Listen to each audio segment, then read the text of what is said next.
ಕೈಗಳು ಹಾಕಿಸ್ಕೊ ದುಡ್ಡು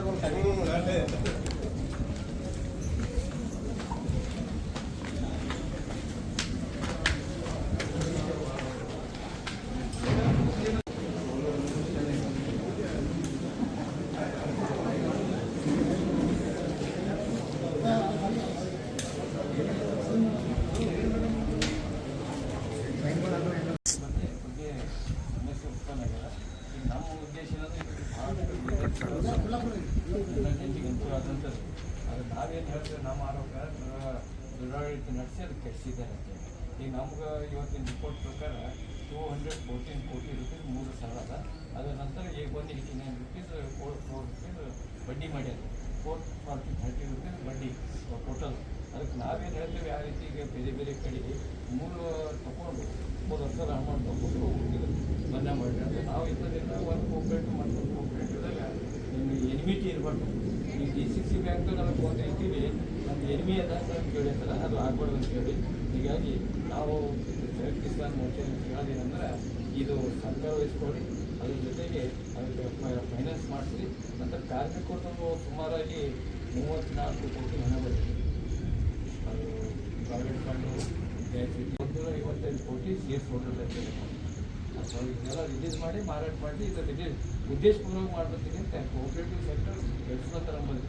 ನಾವು ಕೋಆಪ್ರೇಟಿವ್ ಸೆಕ್ಟರ್ ಪಂಡಿತ್ ಜವಾಹರ್ಲಾಲ್ ನೆಹರು ತಂದಿದಾಗ ಅದು ನಮಗೊಂದು ರೀತಿಲಿ ಈ ಹಳ್ಳಿದಲ್ಲಿ ಏನಿತ್ತು ಜಮೀನ್ದಾರಿ ಪದ್ಧತಿ ಹೋಗಿತ್ತು, ಪುನಃ ಅದು ಬಂಡವಾಳ ಅಧಿಕಾರ ಬಂದದ ಅಂತ ಹೇಳಿ ನಾವು ಈ ಸರ್ವೋದಯ ರೈತರ ಸಮಸ್ಯೆ ಬರಗಾಲದಿಂದ ಘೋಷಣೆ ಮಾಡಿ ಬೀದರ್ ಜಿಲ್ಲೆ ರೈತರ ನೀಡಬೇಕು. ಸಕ್ಕರೆ ಕಾರ್ಖಾನೆ ರೈತರ ಅಭಿವೃದ್ಧಿ ಬಾಕಿ ಹಣ ಪಾವತಿಸಬೇಕು. ರೈತರ ಕೃಷಿ ಪಂಪ್ಸೆಟ್ಗಳಿಗೆ 17 ಗಂಟೆಗಳು ಸಂಪರ್ಕಿಸಬೇಕು. ಕಾರಂಜ ಮೂರುಗಡೆ ಸಂಬಂಧಿಸಿ ವೈಜ್ಞಾನಿಕ ಸೂಕ್ತ ಬರೆಯಬೇಕು. DSSK ಕಾರ್ಖಾನೆ ರೈತರ ಜೀವನಾಡಿ ಅಭಿವೃದ್ಧಿ ಸಭೆ ಸಕ್ಕರೆ ಕಾರ್ಖಾನೆ ಪ್ರಾರಂಭಿಸಬೇಕು. ಮಾನ್ಯತೆ ತಾವು ಅಗತ್ಯ ರೈತರು ತಮ್ಮ ಸರಳತೆಯಿಂದ ಪರ್ಯಾವರಣಿಸಿ ಮುಂದಿನ ರೈತರಿಗೆ ರೈತರ ತುಂಬ ಅನುಕೂಲ ಆಗುವುದರಿಂದ ರೈತರ ಎಷ್ಟೊಂದು ಬೆಲೆಗೆ ಬೇಡಿಕೆಯನ್ನು ಈಡೇರಿಸಬೇಕು. ಸೌರದ ಕರ್ನಾಟಕ ಬೀದರ್ ಜಿಲ್ಲೆ ವತಿಯಿಂದ ಆಗ್ರಹಿಸಲಾಗಿದೆ. ದಯಮಾಡಿ DSSK ಅಂತೂ ಭಾಳ ಸೀರಿಯಸ್ ಆಗಿದೆ. 2ನೇ ತಾರೀಕು ಮಾಡ್ತಕ್ಕಲ್ಲ ನಾವು ರಸ್ತಾರೋಕನೂ ಮಾಡೋಂಥ ಚಾನ್ಸಸ್ ಇದೆ. ಅದು ಸಲುವಾಗಿ ಎನಿ ರೇಟ್ BSSK ಮಾರಾಟ ಮಾಡಬಾರ್ದು ಸರ್ಕಾರ ಅಂತ ನಾವು ಉದ್ದೇಶ.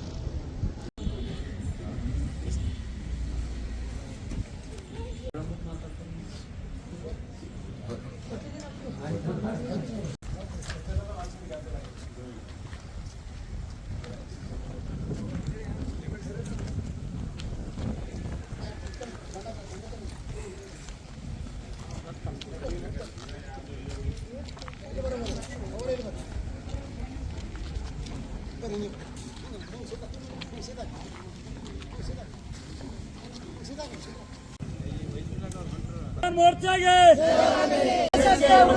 ಉಳಿಸಿ ಉಳಿಸಿ ಉಳಿಸಿ ಉಳಿಸಿ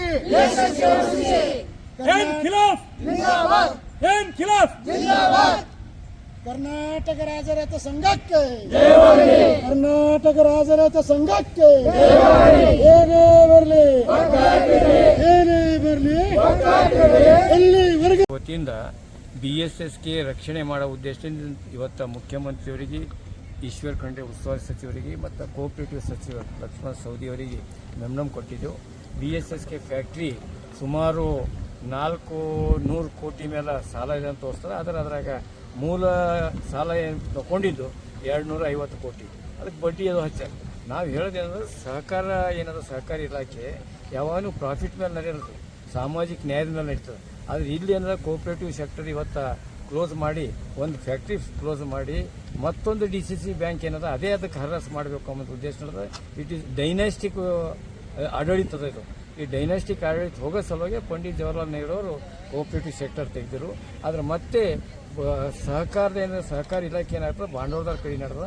ಹೀಗಾಗಿ ಈ ಕೋಆಪರೇಟಿವ್ ಫ್ಯಾಕ್ಟ್ರಿ ಏನಾದ್ರು ಸುಗರ್ ಫ್ಯಾಕ್ಟ್ರಿ ಇದು ಬಂದ್ ಮಾಡಬಾರ್ದು, ಬಂದ್ ಮಾಡಿದ್ದಾರೆ ಅಕ್ರಮವಾಗಿ. ಈಗ ಅದು ಪುನಃ ಸ್ಟಾರ್ಟ್ ಮಾಡಬೇಕಾದ್ರೆ ಸರ್ಕಾರ ವಹಿಸ್ಕೊಳ್ಬೇಕು. ಆಡಳಿತ ಮಂಡಳಿ ಮೇಲೆ ಕ್ರಿಮಿನಲ್ ಕೇಸ್ ಮಾಡಬೇಕು. ನಂತರ ರೈತರದ್ದು ಏನದ ಅಂದ್ರೆ ಸುಮಾರಾಗಿ ಸೇರ್ಸ್ ಅಮೌಂಟ್ ಅದ, ಆ ಸೇರ್ಸ್ ಅಮೌಂಟ್ ಕೂಡ ಅವರು ವಾಪಸ್ ಕೊಡ್ತಾ ಇಲ್ಲ. ಒಂದು ವೇಳೆ ಪ್ರೈವೇಟ್ದವ್ರಿಗೆ ಹೋಯ್ತದೆ ಸೇರ್ಸ್ ಅಮೌಂಟ್ ಹೋಯ್ತದ.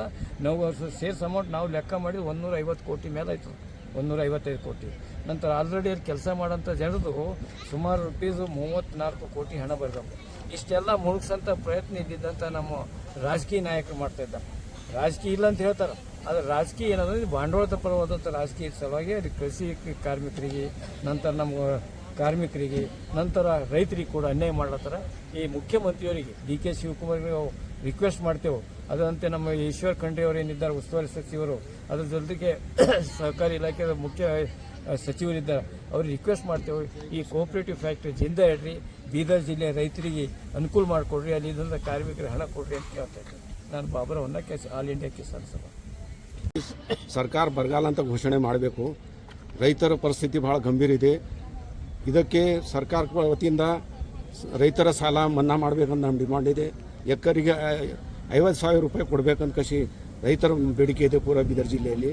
ಮತ್ತು BSSK ಶುಗರ್ ಫ್ಯಾಕ್ಟ್ರಿ ಚಾಲೂ ಮಾಡಬೇಕು.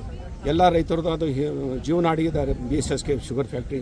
ಮತ್ತು ಕರೆಂಟು 7 ಗಂಟೆ ಕರೆಂಟ್ ರೈತರಿಗೆ ಕೊಡಬೇಕು. ಹೀಗೆ ಹಲವಾರು 9 ಡಿಮಾಂಡ್ ನಾವು ಕೊಟ್ಟಿದ್ದೆವು ಸರ್ಕಾರಕ್ಕೆ. ದಯಮಾಡಿ ಅದರದಾಗ ಎಷ್ಟೇ ಬೀದರ್ ಜಿಲ್ಲೆಯಲ್ಲಿ ದುಷ್ಕಾಳ ಜಾಹೀರು ಮಾಡಿ ರೈತರಿಗೆ ಸಹಾಯ ಮಾಡಲೇಬೇಕು. ಯಾಕಂದ್ರೆ ಮುಂದೆ ರಬ್ಬಿ ಬೆಳೆ ಇದೆ. ರಬ್ಬಿ ಬೆಳೆ ಸಲುವಾಗಿ ಗೊಬ್ಬರ ಮತ್ತು ಬೀಜ ಭರಣ ಸಲುವಾಗಿ ತಾವು ಸಹಾಯ ಮಾಡ್ತಾರೆ. ಬೀಜ ಭರಣ ರೈತರು ಖುಷಿದಾಗಿದ್ದು ಕಷಿ ಅದು ಬಿತ್ತಣಿಕೆ ಮಾಡ್ತಾವೆ. ದಯಮಾಡಿ ತಾವು ಸರ್ಕಾರ ವತಿಯಿಂದ ತಾವು ಇದು ಡಿಮಾಂಡ್ ಏನದ ತಾವು ಸಾಲ್ವ್ ಮಾಡಿದ್ರೆ ಸರಿಯಾಗದ. ಇಲ್ಲ ಅಂದರೆ ನಾವು ಎಲ್ಲ ಸಂಯುಕ್ತ ಕಿಸಾನ್ ಮೋರ್ಚಾ ವತಿಯಿಂದ ಬೀದರ್ ಜಿಲ್ಲೆಯಲ್ಲಿ ಕಂಪ್ಲೀಟ್ ರಾಸ್ತಾ ರೋಕೋ ಆಂದೋಲನ ಮಾಡಿ ಉಗ್ರ ಹೋರಾಟ ಮಾಡ್ತೀವಿ ಅಂತ ಕಷಿ ನಾನು ಸರ್ವೋದಯ ರೈತ ಸಂಘಟನೆ ಸರ್ವೋದಯ ಪಕ್ಷದ ಅಧ್ಯಕ್ಷ ಅಂತ ಸುಮ್ಮ ಕೊಂಡಿಬಾರಾವ್ ಪಾಂಡ್ರೆ ಅಂತ ಮಾತಾಡ್ತೀನಿ. ನಾನು ರಾಜ್ಕುಮಾರ್ ಸ್ವಾಮಿ, ಕರ್ನಾಟಕ ರಾಜ್ಯ ರೈತ ಸಂಘ ಬೀದರ್ ತಾಲೂಕಾ ಉತ್ತರ ಅಧ್ಯಕ್ಷರಾಗಿ. ಇಡೀ ಭಾರತದಾಗ ಜಗತ್ತಿನ ಏನದ ರೈತ ದೇವೋಭವ ಅಂತಾರೆ, ರೈತರಿಗೆ ದೇವರ ಸ್ಥಾನದಲ್ಲಿ ನೋಡ್ತಾರೆ. ಆದರೆ ರೈತರು ಜೀವ ಹಿಡ್ತಾ ಇದ್ದಾರೆ. ರೈತರಿಗೆ ಏನದ ಹಾಡಾಗಲಿ ಕೊಲೆ ಮಾಡೋಂಥ ಪರಿಸ್ಥಿತಿ ಇದೆ. BSSK ಏನದ ರೈತರು ಜೀವ ನಾಡಿ ಅದ, ರೈತರು ಶೇರ್ ಕೊಟ್ಟಿಂದದ, ನಮ್ಮದು ರೈತರ ಮೇಲಿಂದ ಫ್ಯಾಕ್ಟ್ರಿ ಅದ. ಇವ್ರು ಮಾರ್ಲಾಕ್ ಕೊಟ್ಟಾರ. ಇದು ಯಾರ ಅಪ್ಪನ ಆಸ್ತಿ ಅಂತ ಮಾಡ್ತಾರೆ ಇವ್ರು? ಹಾಂ, ಇದು ನಮ್ದು ಆಸ್ತಿ ಅದದು, ನಮ್ದು ಹಕ್ಕದದು. ನಾವು ಮಾರ್ಬೋದು ಖರ್ಪನ, ಅವ್ರು ಮಾರೋದು ಹಕ್ಕಿಲ್ಲ. ಇಂಥ ಕಾನೂನಿಗೆ ಏನದ ಅಂದ್ರೆ ಸರ್ಕಾರ ಆಗಲಿ ಯಾವುದೇ ನ್ಯಾಯಾಲಯ ಕೂಡ ಇದರ ಮಧ್ಯಪ್ರವೇಶಿ ತಕ್ಷಣ ಇಂಥ BSSK ಆಗಲಿ ಮತ್ತು ಅಲ್ಲಿ ಅಧಿವೇಶನ ನಡೀತದೆ ನಮ್ಮದು ಕರ್ನಾಟಕನಲ್ಲಿ. ಏನು ಒಣ ಗದ್ದಲು ದನ ಕಾಯೋ ಪಾರ್ವಳ ಥರ ಮಾಡ್ಲತ್ತಾರೆ MLAಗಳು ಮಿನಿಸ್ಟರ್ಗಳು. ಏನು ಚರ್ಚೆ ಆಗಬೇಕು? 2 ವರ್ಷ ಆಯ್ತು, ಹೋದಷ್ಟು ಕೂಡ ನಮ್ಮ ರೈತರಿಗೆ ಬೆಳೆದಿಲ್ಲ, ಮಳೆ ಸರಿಯಾಗಿ ಬಿದ್ದಿಲ್ಲ. ಈ ವರ್ಷ ಕೂಡ ಬೆಳೆ ಸರಿಯಾಗಿಲ್ಲ. ಅದ್ರ ಬಗ್ಗೆ ಚರ್ಚೆ ಇಲ್ಲ. ಯಾವ ನಾಗೇಂದ್ರ ಮತ್ತೊಬ್ಬ ಇಂಥ ಮಿನಿಸ್ಟರ್ ಬಗ್ಗೆ ಅವ್ನು ತೆಗೀರಿ. ರೈತರು ಕೆಲಸ ಮಾಡ್ರಪ್ಪ, ನಿಮ್ಗೆ ಯಾರು ಕಳ್ಸರಿ ಇಲ್ಲಿಂದ ಆರಿಸಿ? ರೈತರಿಗೆ ಕೆಲಸ ಮಾಡೋದು ಬಿಟ್ಟು ಯಾವ್ಯಾವುದೋ ಚರ್ಚೆ ಮಾಡ್ತಾ ಇದ್ದಾರೆ ಅನ್ಪಡ್ಗಪ್ಲೆ. ಅಂಥ MLA ಅಂಥಸ್ರಿಗೆ ಮುಂದಿನ ದಿನಗಳಲ್ಲಿ ನಮ್ಮಂಥ ರೈತ ಸಂಘಟನೆಯಿಂದ ಅವ್ರು ಕೆತ್ತು ಹೋಗಿತೇವೆ. ಮುಂದಿನ ದಿನದ ಎಲ್ಲ ಹಕ್ಕುಗಳು ನಾವೇ ಚಲಾಯಿಸ್ತೇವೆ. ಇಂಥ ಸಂಘಟನೆಗಳು ನಿಮ್ಮ ಮುಖಾಂತರನೇ ಸಾಧ್ಯ ಆದಂತ ನಾವು ಈ ಒಂದು ಇದರಿಂದ ಹೇಳ್ತಾ ಇದ್ದೀನಿ. ಮಾಧ್ಯಮದವರು ಕೂಡ ಸಮಾಜಮುಖಿ ಕೆಲಸ ಮಾಡ್ತೀವಿ. ನೀವು ಕೂಡ ಬಿಸಿ ಮುಟ್ಟುವಂಥ ಕೆಲಸ ಮಾಡಿಸ್ಬೇಕು ಸರ್ಕಾರ, ರಾಜ್ಯ ಸರ್ಕಾರ. ಈ DK ಶಿವಕುಮಾರ್ ಅವರು ಗಂಭೀರವಾಗಿ ಪರಿಗಣಿಸ್ಬೇಕು ಇಂಥ ವಿಷಯಗಳೆಲ್ಲ. ನಾವಂತೂ ಹೇಳ್ತಾ ಇದೀವಿ, BSSK ಫ್ಯಾಕ್ಟ್ರಿ ಮಾಡಿದ್ರು ಅದಕ್ಕೆ ನೇರವಾಗಿ ಏನಂದ್ರೆ ಉಗ್ರವಾಗಿ ಹೋರಾಟ ಇಲ್ಲ, ಭಾಳ ದೊಡ್ಡ ಮಟ್ಟದ ಹೋರಾಟ ಆಯ್ತದ. ಅದಕ್ಕೆ ಅದು ಫ್ಯಾಕ್ಟ್ರಿ ಮಾರೋದು ಬೇಡ. ನಾವೆಲ್ಲ ಸಂಘಟನೆ ಒಂದಾಗಿದ್ದೀವಿ ಮತ್ತು ಒಂದಿರ್ತೀವಿ. ರೈತರು ಸುಮ್ಮನೆ ಕುಂತಾರಂತೇಳಿ ನೀವು ಅನ್ಕೋಬೇಡ್ರಿ. ರೈತರು ಎದ್ದು ನಿಂತು ನೀವು ಯಾರು ಬೀಳಲ್ರಿ. ರೈತರು ಬೆನ್ನೆಲುಬು ಅಂತ ಹೇಳ್ತಾರೆ ಸರ್ಕಾರೇ. ರೈತರು ಬೆನ್ನು ಮುರಿತಾ ಇದ್ದೀರಿ ನೀವು ಇರ್ತೀರಾ? ಯಾರು ಇರ್ಲಕ್ಕೆ ಸಾಧ್ಯ ಇಲ್ಲ. ಮುಖ್ಯಮಂತ್ರಿ ಆಗಲಿ ಪ್ರಧಾನಮಂತ್ರಿ ಆಗಲಿ ರೈತರು ಅನ್ನದ ರಕ್ತ ಅವ್ರ ಬಾಡಿದ ಅಳೆಯಲ್ಲತ್ತದ. ಅವ್ರ ರೈತರ ಬಗ್ಗೆ ಚಿಂತನೆ ಮಾಡ್ರಿ. ಇಂಥ ವಿಷಯಗಳು ಗಂಭೀರವಾಗಿ ತಗೋರಿ. ರಾಜ್ಯ ಸರ್ಕಾರ ಆಗಲಿ ಕೇಂದ್ರ ಸರ್ಕಾರ ಕೂಡ ಇದು ಬಿಸಿ ಮುಟ್ಟಬೇಕು. ಇಲ್ಲ ಹೋದ್ರೆ ನಾವು ಸುಪ್ರೀಂ ಕೋರ್ಟ್ಗೆ ಭೀ ಹೋಯ್ತೇವೆ. ಇದ್ರ ಬಗ್ಗೆದಾಗ ನಾವೇನದಂದ್ರೆ ಎಲ್ಲ ಸಂಘಟನೆ ಕಲ್ತು ಸುಪ್ರೀಂ ಕೋರ್ಟ್ಗೆ ಭೀ ತಟ್ಟೆ ಹೋದ್ರ ಕದ ಯಾವುದೇ ರೀತಿಯಲ್ಲಿ ನಾವು ಅನ್ಯಾಯ ಆಗುಡ್ಲೋ ರೈತರಿಗೆ ಅಂತ ಹೇಳಿ ನಂದು 2 ಮಾತು ಮುಗಿಸ್ತೇನೆ. ತಮ್ಮ ಹೆಸರು ಹೇಳಿ ಸರ್. ರಾಜ್ಕುಮಾರ್ ಸ್ವಾಮಿ, ವಿಲಾಸ್ಪುರ್. ಈಗ 8 ವರ್ಷ ಆಯ್ತದ ಫ್ಯಾಕ್ಟ್ರಿ ಬಂದಾಗಿ ನಮ್ಗೆ ಅವ್ರು ಒಂದು ದುಡ್ಡು ಕೊಟ್ಟಿಲ್ಲ. ನಾವು ಬೀದಿ ಪಾಲ ಆಗಿ ಹೋಗಿದ್ದೇವೆ. ನಮ್ಮ ಮಕ್ಕಳ ಅಭ್ಯಾಸ ಹಾಳಾಗ್ಯದ, ಮದಿ ನಿಂತದೆಲ್ಲ ಮತ್ತಲಿಂದ ನಮ್ಗೆ ಇದಾಗ್ಯದ ನೋಡಿ. ಕಷ್ಟ ಅಂದ್ರೆ ತೋಲದ ನಮಗೆ. ಅವ್ರು ಎಲ್ಲ ಮತ್ತಲಿಂದ ಈ ಮಾರ್ಕೊಂಡು ಮುಂಡ ಬೋದ್ಕೊಂಡು ಅವ್ರು ಹಣಿಗೆ ಹಚ್ಕೊಂಬಲ್ರಿ. ಖರೆ ನಮ್ದು ಏನದ, ನಾವು ದುಡ್ದಿದ್ದೇವೆ 35 ವರ್ಷ ಆಯ್ತು ನಾವು ದುಡ್ದು. ಅದು ದುಡ್ದಿದ್ದು ಅಲ್ಲೇ ಅದ, ಅವ್ರ ಬಲ್ಲೇ ಅದ. ಹಾಂ, ನಮ್ದೇನದ ನಮಗ್ ಪಡೆ ಪಾವಣೆ ಕೊಡ್ಬೇಕು ನಾವು ಮತ್ತೆ ನನ್ನ ಹೆಸರು ಕಮಲಬಾಯಿ ಅದಾರಿ. ಅದು ನೋಡಿ ಅನ್ಬೇಡ್ರಿ ಅಂದ್ರೆ ಅವ್ರ ಫ್ಯಾಕ್ಟ್ರಿ ಚಾಲು ಮಾಡಿದ್ರೆ ನಮ್ಮ ಮಕ್ಕಳ ಮರ್ಗಳು ಬದುಕ್ತಾರಲ್ಲತ್ತಿದೇವ್ ನಾವು ಬಿ ಅವ್ರಿಗೆ ಮಾರೋದಿಲ್ಲ. ನಮ್ದೇನದ ನಮಗ್ ಕೊಡ್ಬೇಕು ಮಾರೇ ಗುಡಲ್ ನಾವು ಮಾರ್ಗುಡಲೇವ ಅಂತ ಹೇಳಿರಿ. ಮಾರ್ಕೋತಾರ ಅಂತಂದ್ರೆ ನಮ್ಮ ಹೆಣ್ಮಕ್ಳ ಕೈದ ಜಾಡು ಇರ್ತಾವ, ಗಂಡಸ್ರ ಕೈದ ಲಟ್ ಇರ್ತದ. ಮಾರ್ಗುಡಲೇವ್ 67ನೇ ಇಸ್ವಿದಲ್ಲಿ ಏನಪ್ಪ ಚಾಲು ಆಯಿತು. ಆವಾಗಿಂದ ಏನಾಯ್ತು, ಬೀದರ್ ಡಿಸ್ಟಿಕ್ದಲ್ಲಿ ಏನಪ್ಪ ಅಂದ್ರೆ ಕೃಷಿ ಕಾರ್ಮಿಕರು ಮತ್ತು ರೈತರು, ಸಣ್ಣ ರೈತರು ಕೃಷಿ ಕಾರ್ಮಿಕರು 80% ಇದ್ದಾರೆ. ಇದರಿಂದ ಏನಪ್ಪ ಅಂದ್ರೆ ಆರ್ಥಿಕ ಸ್ಥಿತಿಯಿಂದ ಇಲ್ಲಿಯವರೆಗೆ ಏನಪ್ಪ ಅಂದ್ರೆ ಚಂದ ಸುರಸ್ತಾ ಇಲ್ಲನೇ. ರೈತರು ಏನಪ್ಪ ಅಂದ್ರೆ ಆರ್ಥಿಕ ಫೈನಾನ್ಸ್ ಏನಪ್ಪ ಸುರಸ್ಬೇಕಾದ್ರೆ ಕಬ್ಬಿನ ಬೆಳೆ ಇತ್ತು, ಅದ್ರ ಮ್ಯಾಗ ಎಲ್ಲರೂ ಸುರಸ್ಕೊಂಡಾರ. ಆದರೆ ಇವತ್ತೇನಪ್ಪ ಅದರಿಂದಾಗಿ ಹೆಚ್ಚಿಗಾಗಿ 3-4 ಫ್ಯಾಕ್ಟ್ರಿಗಳು, ನಾರಂಜ, ಮಹಾತ್ಮ ಗಾಂಧಿ, ಅನೇಕ ಫ್ಯಾಕ್ಟ್ರಿಗಳೆಲ್ಲ ಆಗಿದ್ದಾವೆ. ಇದರಿಂದ ಆರ್ಥಿಕ ರೈತರದು ಮತ್ತು ಕೃಷಿ ಕಾರ್ಮಿಕರದು ಫೈನಾನ್ಸ್ ಸೌಂಡ್ ಆಯ್ತಾ ಇದೆ. ಆದರೆ ಇವತ್ತು ಏನಾಯ್ತಾ ಇದೆ ಅಂದರೆ, ಇವತ್ತು ರಾಜಕೀಯ ಪ್ರಮುಖರ ಏನಪ್ಪ ರಾಜಕೀಯ ಮುಖಂಡರು, ರಾಜಕೀಯ ನೇತಾರರು ಏನಂತ ಇದ್ದೀವಿ, ಅವ್ರ ಒಳಗೆ ಏನದ ಅಂದರೆ ಎಲ್ಲ ರೈತರಾಗಲಿ ಅಥವಾ ಕೃಷಿ ಕಾರ್ಮಿಕರಾಗಲಿ ಇವ್ರು ಮುಂದೆ ಬರಬಾರ್ದು.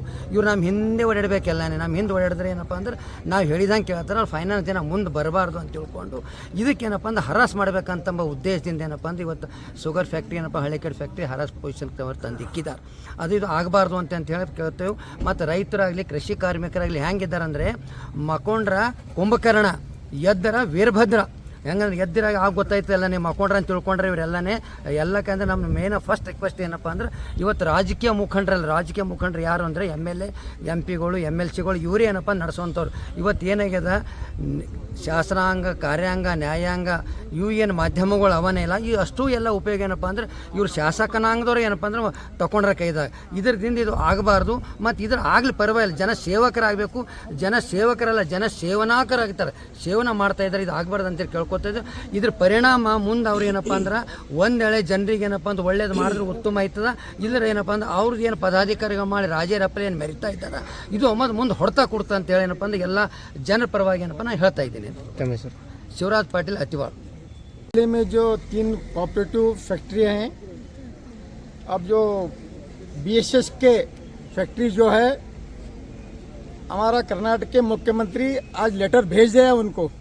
वो लेटर छोड़ के इन्हों हरास करने के लिए तैयार हो गए.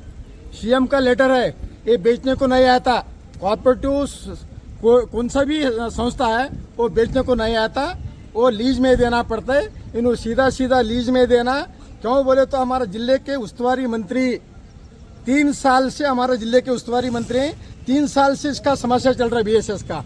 उन्होंने जो पहले के सक्रिय कारखाने के मंत्री शिवानंद जी थे, उनके साथ उनको जो भी उनका शिवानंद पाटिल जी ईश्वर खंडे के साथ बात करे थे, उन्होंने रिस्पॉन्स नहीं दिया. जो वहाँ पर बीजापुर का जो विरूपाक्ष गुड़गुंटी बोल के 28 साल का बच्चा है, जो हमारे किसान भाइयों जमा हुए हैं और उसके साथ हमारे पत्रकर्ता जो भाई हैं उनको और सभी को मेरा सलाम कहते हुए, ये BSS शुगर फैक्ट्री के बारे में अब तक जो हमारे सीनियर लोग बताए हैं, इसलिए ये फैक्ट्री चालू होने से स्टार्ट जैसा हुआ वैसा ये हमारे BSS के शुगर फैक्ट्री वो भीमंडा खंडरे साहब ही उनकी चलाते हैं ऐसा है. उसके बाद में थोड़े रोज ये बीच में आए, ये हालांकि इतना पूरा जो है इन्होंने बर्बाद कर दिए. ये जो उसमें जो काम करने के लोगों का जो पैसा भी लूट लिए और अंदर का फैक्ट्री का सामान भी बेच लिए. ये सब बर्बाद कर रहे किसानों का है. और उन्होंने अब जो असल में जो अमाउंट है किसान का पैसा, शेयर होल्डर का, ये सब इसको छोड़ दे रहे हैं. उनकी बड्डी जो है सरकार माफ़ करना, किसानों के लिए माफ़ कर ये जैसा बचाकर फैक्ट्री किसानों को जो है चलने देना बोलकर मेरी. ಬೀದರ್ ಸಹಕಾರ ಸಕ್ಕರೆ ಕಾರ್ಖಾನೆಯಲ್ಲಿ ನಾನು ಅಂತಂದ್ರೆ 40 ವರ್ಷ ನೌಕರಿ ಮಾಡಿದ್ದೀನಿ. 1974ರಲ್ಲಿ ನಾನು ಜಾಯಿನ್ ಆಗಿ 2020ರಲ್ಲಿ ರಿಟೈರ್ಡ್ ಆಗಿದ್ರು. ರಿಟೈರ್ಡ್ ಆದ ಬಾದ ನಮ್ದು ಏನೂ ಕೊಟ್ಟಿಲ್ಲ ಅವರು. 2016 ಹಿಡಿದು ಅವ್ರು ಪಗಾರ ಇಟ್ಕೊಂಡ್ರೆ ನಮ್ಮದು 22 ರಿಟೈರ್ಡ್ ಆಗಿದೆ ಅಂದರೆ 5-6 ವರ್ಷ ಪಗಾರ ಇಲ್ಲ ನಮಗೆ. EL ಪೇಮೆಂಟ್ ಇಲ್ಲ, ಗ್ರ್ಯಾಚ್ಯುಟಿ ಇಲ್ಲ. ಗ್ರ್ಯಾಚ್ಯುಟಿ ಬಂದಿತ್ತು 1,50,00,000 1,50,00,000 ಗ್ರ್ಯಾಚ್ಯುಟಿ ಬಂದಿತ್ತು. ಅದು ಚೇರ್ಮನ್ ಸಾಹೇಬರು ಎತ್ಕೊಂಡಾರದು. ನಮಗೆ ಕೊಳ್ಳಕ್ಕೆ ಹೋದ್ರೆ ನಿಮ್ಮ ರೊಕ್ಕ ಬಂದಿಲ್ಲ ಅಂತ ಹೇಳಿದ್ರು. ಈಗೇನಂತಂದ್ರೆ ಏನು ನಮ್ದು ಏನು ಒಟ್ಟು ಸೆಟಲ್ಮೆಂಟೇ ಮಾಡಿಲ್ಲ. 60 ಮಂದಿ ಗ್ರ್ಯಾಚ್ಯುಟಿ ಬಂದದ್ದು. ಈಗ ನಮ್ಮ ಪಗಾರ ಎಲ್ಲ EL ಪೇಮೆಂಟ್ ಇಲ್ಲ, ಗ್ರ್ಯಾಚುಟಿ ಇಲ್ಲ, ಬೋನಸ್ ಇದು ಅವರು PF ರೊಕ್ಕ ಕಟ್ಟಿಲ್ಲ, ಎಲ್ಲ ಏನೂ ಭೀ ಕೊಟ್ಟಿಲ್ಲ. ನಮ್ದು ಒಟ್ಟು ಸೆಟಲ್ಮೆಂಟೇ ಮಾಡಿಲ್ಲ. ಒಂದು ಹೂವಿನ ಹಾರ, ಒಂದು ಶಾಲ್ ಬಟ್ ಅಷ್ಟೇ. ಅದ್ರ ಬಾದ್ ಏನು ಅವ್ರು ಒಟ್ಟು ಅದು ಕೇಳಕ್ಕೆ ಹೋದ್ರೆ ನಿಮ್ಮ ರೊಕ್ಕ ಇಲ್ಲಿಂದ ಬಂದವ ಅಂತ ಹೇಳಿ ಆಲತ್ತಾರ ಅವರು. ನೀವು ನಮ್ಮ ಮನೆಗೆ ಏನಂತಂದ್ರೆ ಯಾಕೆ ಹೊಂಟ್ರಿ ನೀವು, ಗೌರ್ಮೆಂಟ್ಗೆ ನಾವು ಬರ್ದಿದ್ದೆವು ಸರ್ಕಾರಕ್ಕೆ ದುಡ್ಡು ಬಂದ. ನಾವು ಅಂದೇವು ಸರ್ಕಾರ ದುಡ್ಡು ಬೇಡ ನಮಗೆ ಬಂದಿದ್ದು ದುಡ್ಡು ಕೊಡ್ರಿ ಅಂದ್ರೆ ನಿಮ್ಮ ರೊಕ್ಕ ಇಲ್ಲಿ ಬಂದವ ಅಂತ ತಿರುಗಿದ್ದಾರ ಅವ್ರು. ಆಯ್ತಲ್ಲ, ಸಿದ್ದರಾಮ್ ಹಳಿಕಾಡ್.